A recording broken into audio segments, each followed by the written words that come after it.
Alrighty, so I was going to explain something from my last video. Um, I think that I have an alter ego. His name is Jonathan. Um, my therapist, and I were talking about Jonathan, and I remember things from when I was a little kid that now they make sense as to why he's here and didn't appear earlier in life. Well, thing is, he did.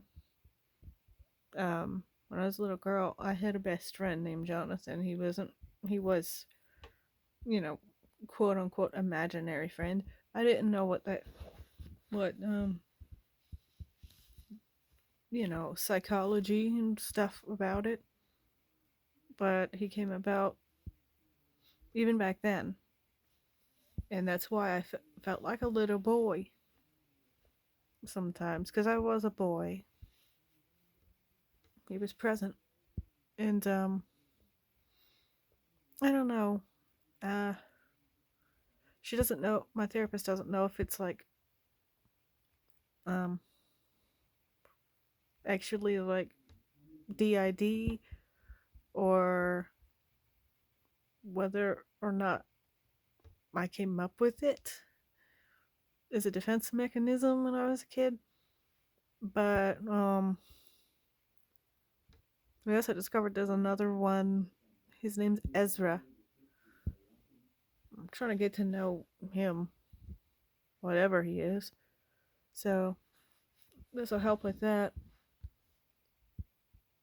And it's challenging talking about it because I don't know how to really explain the phenomenon. I don't know how to really explain these other people or whatever they are. I don't even fully understand what they are other than their defense mechanisms, and I don't know if they're actually alter egos or just something my mind came up with to protect me. Something else. I don't know, man. Um, so there's that. Another diagnosis of the fucking 90 million things. But at least then, if it's that, I'll be able to learn how to deal with it. Just like potentially getting diagnosed with autism and figuring out whether that's even the issue um, is going to help me to receive the correct treatment, or at least point me in the right direction as to where to go for further testing or further this or that or whatever. If it's not autism, but I think that it is, I'm fairly certain that I'm autistic, and a lot of people that know me, they say I'm definitely on the spectrum because of the way that I interact and behave. And I think I am too, based on what I know about um, autism in adults and undiagnosed autism and things like that. I'm gonna say one thing is that I feel like I'm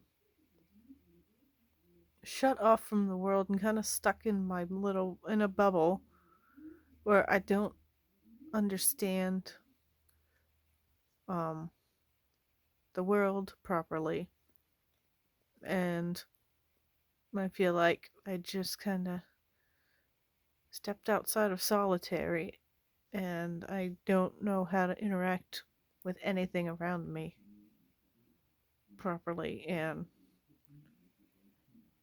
it's like being stuck inside yourself when you don't know how to express it.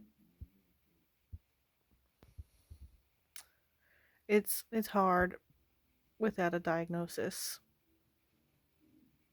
because then I can't get the behavioral therapy I need to help me live a more normal life. I just need to learn how to function abnormally in a normal world. And that's scary as hell. But anyway, I have rambled. It's something that's very, very prevalent in my life right now. So, I'm sharing those things with you all. It's very prevalent as of right now. I'll keep you all like updated on uh life in general, and I'll still be, posting stuff for like my jewelry and my hauls and my little ASMR organization things. I don't know. Anywho,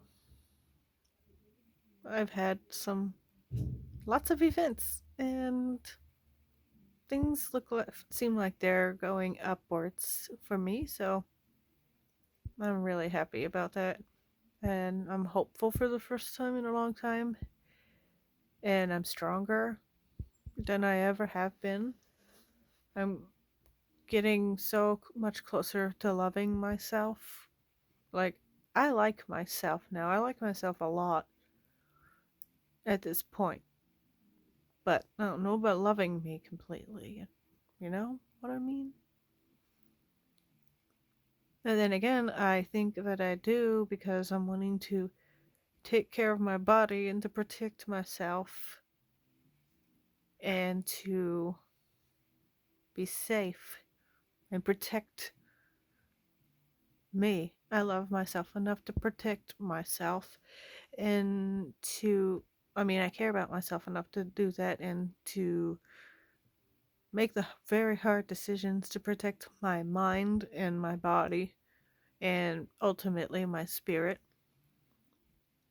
I think that I think, oh, wait a minute. I think I actually do love myself because I value me very, very much, and I'll protect me.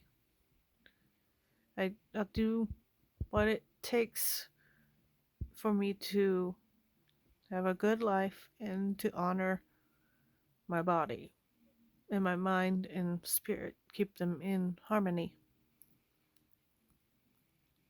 So they have everything to do with each other. They're intertwined.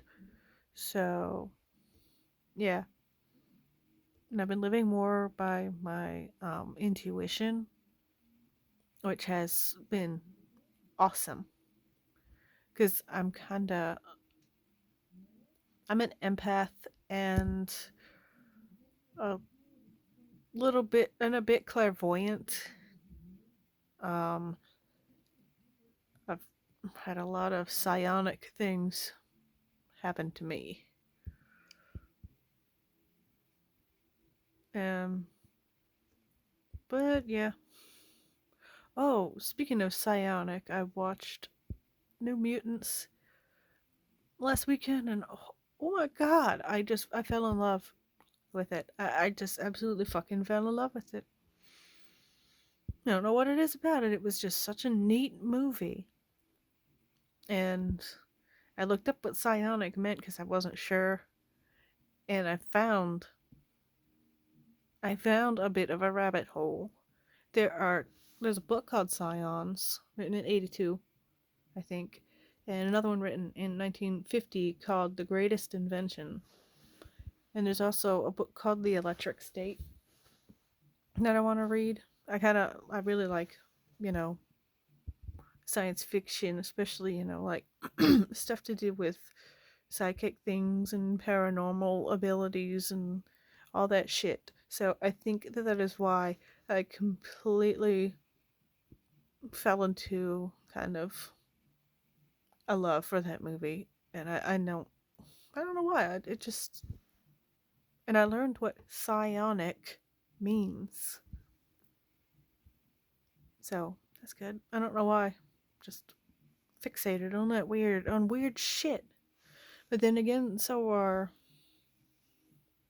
um, people who experience these things, which I have experienced some weird shit. Not like X-Men or anything like that, but yeah, I'll talk about that some other time. Alright, I'm gonna cut this off because I'm rambling. Bye bye.